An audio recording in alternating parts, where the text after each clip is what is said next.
I'm Ardra Shephard, and this is Tripping on Air, a place to talk shit about what it's like to have MS. Normally, I like to make everything about me, but MS also affects the people we love. So weighing in from the partner perspective is Alex Hajjar, my friend whose wife also has MS. Join us monthly as we dish about everything from symptoms to stigma. If you have MS or you love someone who does, we want to connect with you. The brain is the most powerful sex organ in the human body, which is kind of the problem if you have MS. After all, MS is a disease of the brain and spinal cord, which means MS can mess with your mojo. The good news is there are things you can do to get your groove back. Before you say Netflix and no thanks, hear me out. On this episode of the Tripping on Air podcast, we're talking about all the ways MS can impact and impede sexual function, as well as what you can do to manage symptoms and keep MS out of the bedroom. This is such a great topic. Sex and MS comes up frequently on the forums and support groups that I take part in. I'm sure it does, and it's not really talked about. I mean, the first I heard about sexual dysfunction and MS was like one bullet in a pamphlet that I got when I was first diagnosed, and it was scary and not at all helpful. Well, how common is this symptom in MS? I mean, it's not exactly one symptom. Sexual dysfunction, I guess maybe we can also call it SD for short, if that's a mouthful. It's more of an umbrella term, and the stats are pretty vague. So something like 40 to 80% of people with MS experience this, which is what I came up with when I was doing some research. And I feel like 40 to 80%, that feels like such a made up number. It makes me think we're either not counting it properly or it's not being discussed. I don't know how many neurologists actually are asking their patients about this. Is that a big number? I mean, I'm coming at it from a totally, I don't know what I'm talking about view. Is that a big number or a small number? Is that why it's confusing?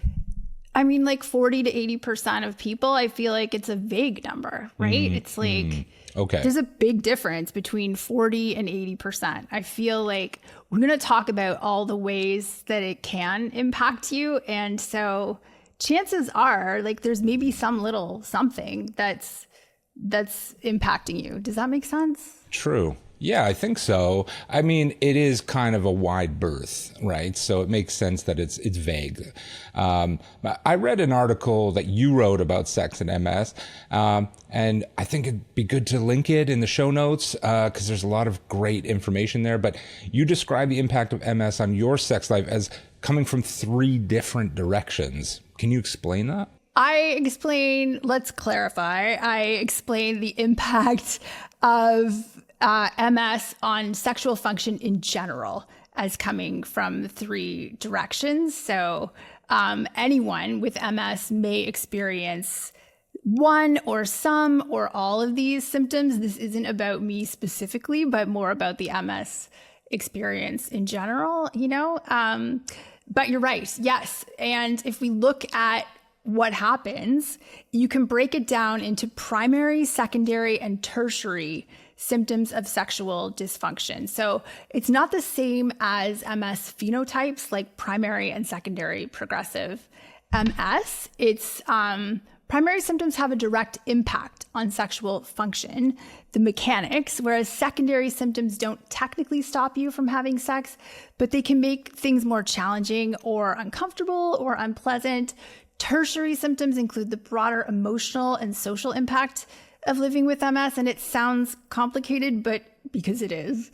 But we're going to break it down because, as I like to say, what gets measured gets managed. That's a good thing to say, actually. But there are things that we can do, right? Absolutely. And I think a lot of us might think that a healthy sex life is a nice to have in comparison to being able to walk or to being able to see like these other things that MS can do to us. But this is a medical issue and it should be treated as such. It should be taken seriously. Would you say that doctors don't take it seriously or the MS community doesn't take it seriously? I don't know if it's that it's not taken seriously or that it's like one of those taboo subjects, right? Like I feel like not all neurologists are asking about bowel function or bladder function or these uncomfortable topics. They're showing you lesions on your MRI, but maybe not really getting right into the symptoms. And so whose responsibility is that? It can be, I don't know. It's like you have said that you've noticed in support groups that it's a topic that comes up. It's sensitive, it's tricky, it involves our partners. Yeah, actually, oddly enough, I saw it in a Reddit post somewhat recently, and actually, I commented, which I probably shouldn't do most of the time on Reddit, but I started talking about this with someone who, for 26 years, thought they had MS, and it turns out they didn't. They had something else. Anyways, but it's a symptom in a lot of things. Anyways, I think that so. If I understand this correctly, maybe. So wait, they thought that they had MS because they were having difficulty with sexual function? No, obviously I should have provided more nuance, but I mean, they were having sort of trouble with their sex life. I can say that, I think, and or they were having challenges, and they thought they were having symptoms of MS or whatever they had similar symptoms, and then it somehow they found out they didn't actually have MS after 20 some years of thinking they did. It's not exclusively an MS thing is also something we can say, right? Oh my God. Yeah. I think if anything, it happens the other way around, that people might be having difficulty with their sex lives and they don't even consider that it might be MS, which is why I think that's why I want to talk about the three kind of categories of how MS can impact your sexual function, because you probably can blame MS, but of course, people have difficulty with sexual function for a million different reasons. And I wouldn't think like, oh, I'm having trouble with my sex life, I must have MS. I would not make that.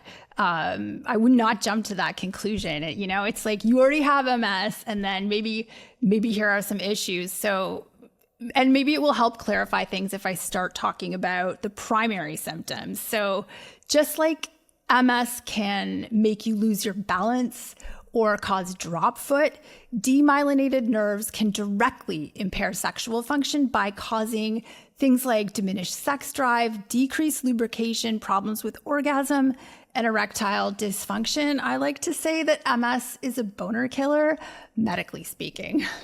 Very true.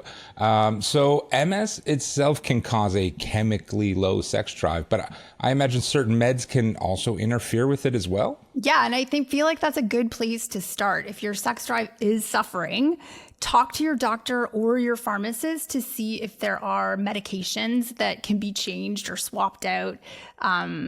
See if that's an option. So if a side effect of medication is ruled out, and it seems like a low sex drive is more of a primary symptom, then what is the remedy? Is there a remedy? There are different approaches, right? We don't know why, but low levels of testosterone are more common in people with MS.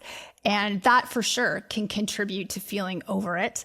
So that's another place to start, is to maybe get your testosterone levels tested. And that goes for men as well as for women. I'm going to put a link in the show notes because there might even be additional benefits of testosterone for people with MS.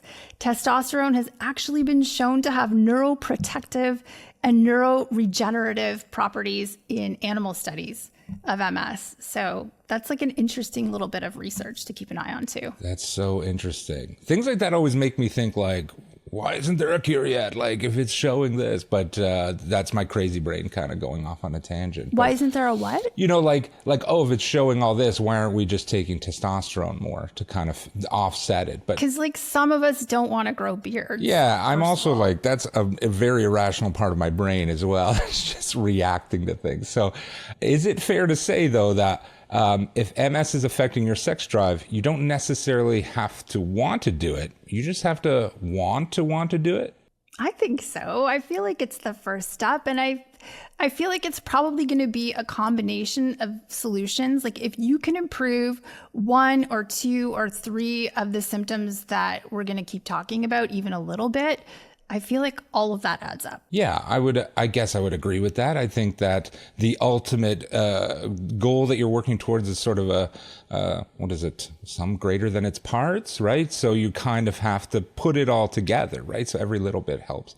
I hope that makes sense. That's the like Moneyball effect. Yeah, right? yeah, just snowball all the good things, right? It is all about the little things after a while. So I think like focusing on the big thing can maybe make you lose focus, right? So just concentrate on the baby steps, right? Yeah. So I mean, the other primary symptoms you mentioned were dryness, difficulty achieving orgasm, erectile dysfunction. Yeah, it's a bummer. But I mean, the good-ish news is that many of these primary symptoms have fairly straightforward solutions. If dryness is an issue, get yourself a proper water-based lubricant and do it on your partner's side of the bed. Budget your energy. Sex might cost all of today's spoons and some of tomorrow's. And anyway, energy should be measured in batteries. So get yourself something with batteries. There are highly effective medications to manage erectile dysfunction, and you don't have to wait until you're going gray to get them. Oh my God, I'm already getting ads on like the social media platforms for the little blue pill or orange pill, whatever they call it.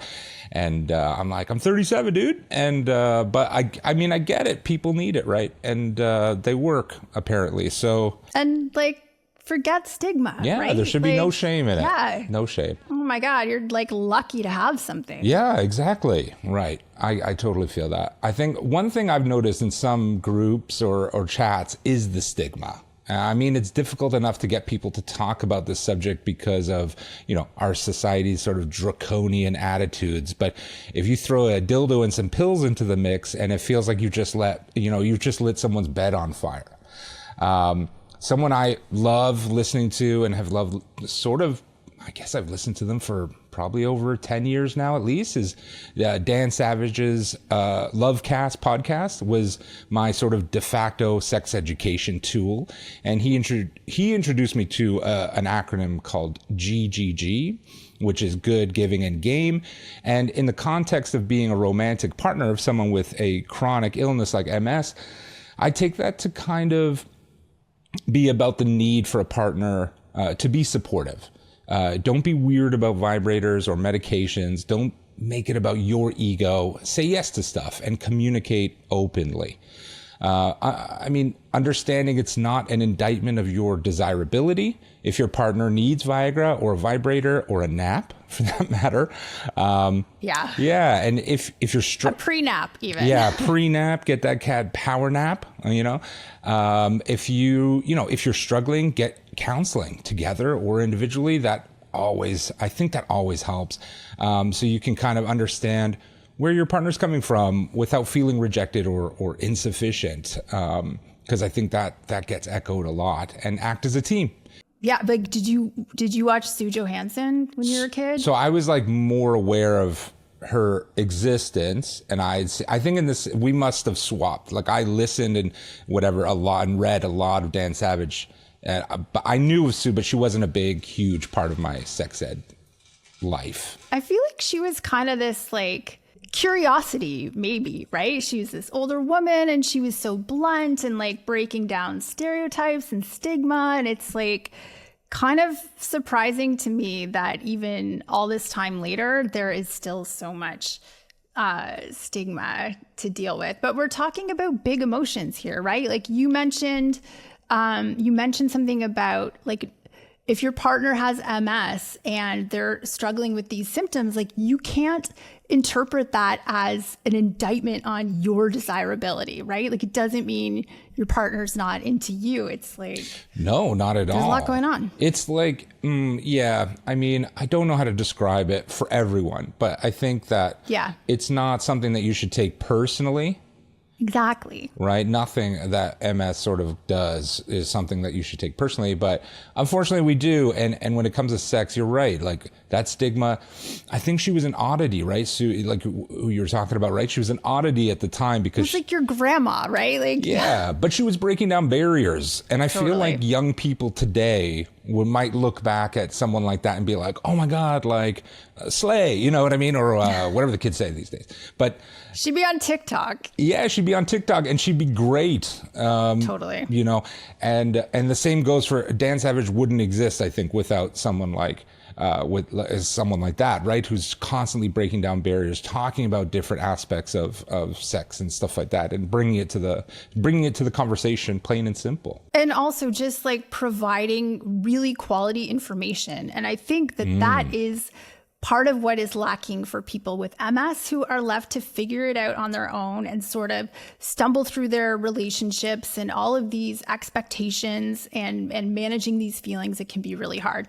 And I also want to say, if you don't have a partner, this is the time to figure out what works for you on your own so that you know what to ask for and how to communicate that. And I don't even think, you need to say that you have MS necessarily if you don't want to in a casual hookup, but it's like understanding your body and where it needs more and where it needs less and managing that. So we're not just speaking to couples here. No, not at all. I think that, if you're single or, you need to learn when to set boundaries, and being single is kind of a really great time to do that because you can figure it out and definitely have a place to say no. But yeah, set boundaries, communicate, and keep an open mind. So we've covered some of the primary symptoms. How about the secondary ones? I think here's where it might get complicated. I feel like they can be harder to treat, the secondary symptoms. So secondary definitely doesn't mean like second place, but the secondary symptoms of MS that try to cancel your sex life aren't directly related to sexual function. I mean, I don't even know if directly related is the right word, but it's like the primary ones, that's MS, like attacking the sex organs. These are things more that get in the way. Like it's hard to be in the mood when you're dealing with bladder and bowel dysfunction or pain or fatigue or spasticity or weakness or all of the above, because who has just one of these symptoms, right? It's like not easy to say, not tonight, honey, I can't trust my bowel right now. Yes, and this is where MS becomes the punishing third wheel of the relationship. And I'd love to put up a do not disturb sign on the bedroom, but just for MS. Yeah, but it's like, how does that even work? It's like, it doesn't. Right. Yeah. That's why we have this episode, so we can come up with some workarounds, hopefully, for folks. Because I feel like, there are a lot of symptoms. We've said it before that MS kind of affects everyone in the house. This affects everyone in the bedroom. And I think as the person with MS, it can become that kind of feeling of like, you're dealing with all these symptoms, but now you have your partner and their feelings to consider. And it can sometimes feel like something else you have to do, something else you have to put on the list while you're struggling just to get through your day, Yeah. Yeah, absolutely. And I think, I feel like this is sort of another area where a partner can take some of the burden off the other's tasks, especially fatiguing things like housework. And maybe it's not sexy, but putting it in the calendar, making time for it and budgeting for it, right? Battery power. I think that's the adult approach of like, okay, MS might mean MS is pretty much the death of spontaneity when it comes to anything. But I do think that, get over it, right? Like most things, like MS takes planning, and like maybe don't go to the gym on the same day. Like it should count as physio anyway, really. Oh, absolutely. It's crazy the amount of calories that potentially get burned during this act. And but what about Well, you're using your whole body. Yeah, it's like swimming, kind of, right? In a way. Is it? If you're doing like I don't know, really, Alex. maybe that's not a great way to describe it, actually.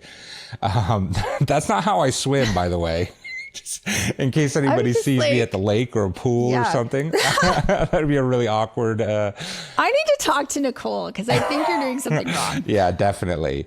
But what about managing your secondary symptoms? These are things, we know, but we maybe needed a reminder of. I love your idea or your suggestion of like helping out your partner. And, that can be part of the putting it in the calendar takes planning, but also like, hey, I'm also going to do the laundry and make dinner or whatever. You don't have to worry about those things at the same time. But in terms of the secondary symptoms, I mean, spasticity can be managed with meds, stretching. Botox has really helped with the spasticity in my legs. Interesting.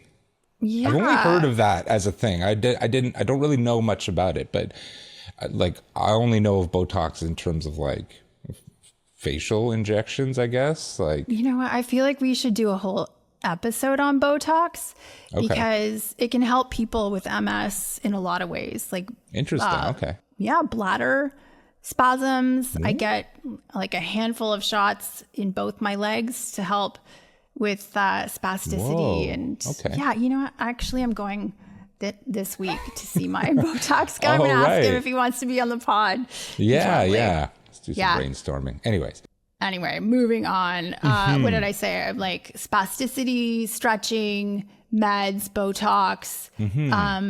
Oh my God, if you're stressed about the state of your bowel or bladder, you are not going to have a good time. Like, that's a deal breaker. Do it when you feel safe.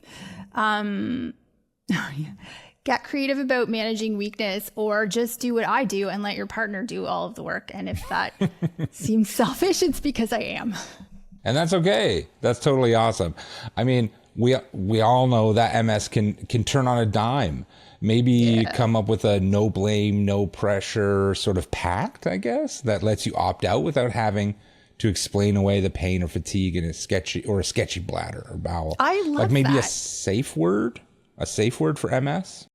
Yeah, just because not tonight, honey, I can't trust my bowel right now is a drag. It's not a sexy thing to say. So yeah, I feel like some like cutesy word that works for you and your partner, just like say banana and write a rain check. Yeah, maybe. Exactly. No, that's perfect. I think you have to have a sense of humor about it. Totally. So what about the tertiary symptoms? Tertiary MS symptoms that can F up your sex life are things like depression and anxiety, low self-esteem. MS can really change how you feel about your body. I have sometimes felt like so much has been taken from me, from my body, that it's hard actually sometimes to imagine that it has anything left to give or that someone else should want it. You need to address and treat depression and anxiety, not just for the sake of your sex life, but your overall well-being. And, I feel like it can also be a really positive reminder of what your body still can do for you, and that it can sometimes be really reassuring to be like, oh, that's what pleasure feels like. That's a sensory experience that takes me away from the pain or the fatigue, or even briefly. I think there's a lot that's healing there. And, so these tertiary symptoms that are kind of a lot of the psychological impact, we talked about a low sex drive being a primary symptom, but it can also be a tertiary symptom, like a result of something else. My own personal example, I recently bought a bed rail, also known as a bed cane, and I didn't even know what that was until very recently, but it's not that sexy to have, in my opinion, right? To have like this medical attachment to your bed. But I mean, maybe it is, because falling out of bed is arguably less attractive. Maybe. Yeah, I mean, it can function as something to hold on to as well. Yeah. I don't know. Just going to put it out there. I mean, MS or not, everyone has their own insecurities, right? It's so important to remember that, right? It's like we just think that it's just us, but our partners are wigging out about something. Yeah, it's sort of like one of those things where you're hyper self-conscious, but so is everyone else. Because you're naked? Yeah, that too, yeah. I think like sex can make any of us vulnerable, right? And some might blame themselves for not being, quote unquote, enough for their partners, as in a lack of desire. They may feel rejected, believing, that your passive passion, let's say, means you're no longer into them, or they might feel guilt for wanting you so bad when you know how expensive sex is for you. Maybe they're afraid to bring it up. Yeah, I think like your words saying like how expensive it is is so true, right? Because it does cost something. And I can see how that could be injuring to the other party, right? Like that there is a sacrifice that has to be made. And it's a drag. And I don't really want to think about it that way. And I'm sure my partner doesn't want to think that it's costing me something, but it is. And if you're the person with MS, you can feel the extra pressure of managing the emotions of your partner too. And, you know, like you don't want to hurt them. You want to reassure them. It's not you, it's me, but it's not you, it's MS. And, you know, not everyone understands this also. Yeah, it takes a joint approach. You know, you have a common obstacle and it's no one's fault, but teamwork definitely makes the dream work. I mean, most people, I feel like with MS, want to be the sex machines our partners deserve. Managing any or all of these symptoms is exhausting and it can be overwhelming, but the effort to keep the flame alive can't be one-sided. I hear lots of partners talk about wanting to relieve the burden of MS, and this is one area where there's actually a lot you can do to help. Yeah, I think it's so important. Like, you know, it's not the focal point, I guess, of every relationship, but it is like a very integral part of a relationship that we take part in completely at the same time.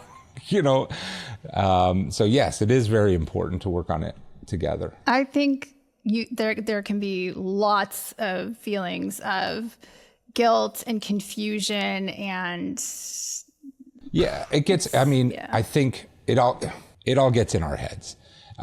We can all get inside. Like I said before, we all kind of get inside of our own heads about sex and intimacy, and sometimes it's not good to take everything so seriously. Totally. It's like you don't have to have the best sex of your life every single time, right? Like sometimes it's just like, okay, well, that was good enough, you know? Like, yeah. I mean, it feels good. As long as it feels good, I think that like that's kind of the primary function, right? Like I know that sometimes it doesn't, you know, one partner or both partners might not, finish, let's say. And then, but if you both had fun, I think that's the whole point of it, right? And you had this sort of romantic connection and everything as well, right?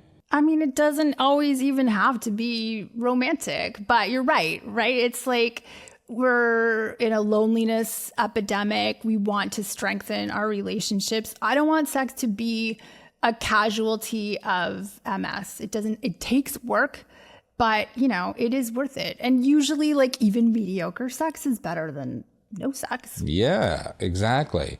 I think, I'll quote Roosevelt here, which is not something I do very often. But comparison Talk about boner killers. Right? Roosevelt.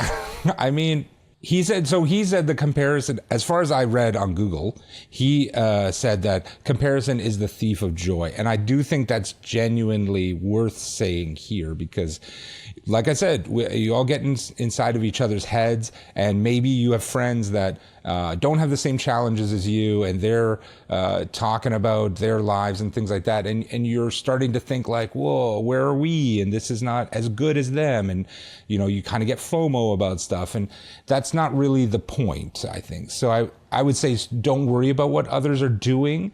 Focus on yourself and your enjoyment, and if it's not happening, there's always tomorrow. And there's always romance novels. I mean, smut can be a proven motivator. I did not peg you as a romance novel kind of dude, but I love it. Do you have any recommendations? Should we put a link? You know what? So I don't off the top of my head, but Nicole runs a very successful Instagram, Bookstagram account. And we can put that in the show notes if people want to follow along. It's full of spicy content. And she regularly reviews, I think, on a very, very regular basis. So that could improve things. Literature. Yeah, no, I love it. I want to reiterate how, genuinely surprised I am when my body lets me feel something that is not pain, discomfort, or weakness. And it is good to remind myself of that, even if it takes a bit of effort. And my advice is, do what you need to remind yourself the things that make you feel good. For me, I definitely, it's hard to feel sexy when I haven't showered since the solstice. And I don't want anyone to smell my hair. Spiffing up can add to fatigue, but even I can admit there's something energizing about feeling clean and smelling like not dirt, You don't have to be this version of yourself every day, which you already said, if it doesn't happen today, there's always another day, tomorrow, next week, whatever. Yep. Yeah. Well said. Trippers, we want you to know that if MS is impacting your sex life, you are not alone, and it is not your fault. Maybe nobody's talking about it, but so many of us are going through it, and we shouldn't have to figure it out on our own. Don't give up. A healthy sex life can have a positive effect on quality of life. Your sex life doesn't have to be a casualty of MS. We hope this episode was helpful and that this is the summer to bring sexy back. That is a wrap on season 2. Alex, thank you so much for co-hosting with me. Thank you for hosting. This has been, it's always so much fun. I can't believe we're 20 episodes. It's crazy. 20. I know. We will be back in September for season 3 of the Tripping on Air podcast. Make sure you're following us on your favorite podcast platform. You can also find us on YouTube and at trippingonair.com. Leave a comment letting us know which guests and topics you'd like to hear about next season. We want to connect with you, and I'd love to know your thoughts on this episode. Yeah, and have a safe and sexy summer. Thanks for listening to Tripping on Air. Don't forget to visit us at trippingonair.com.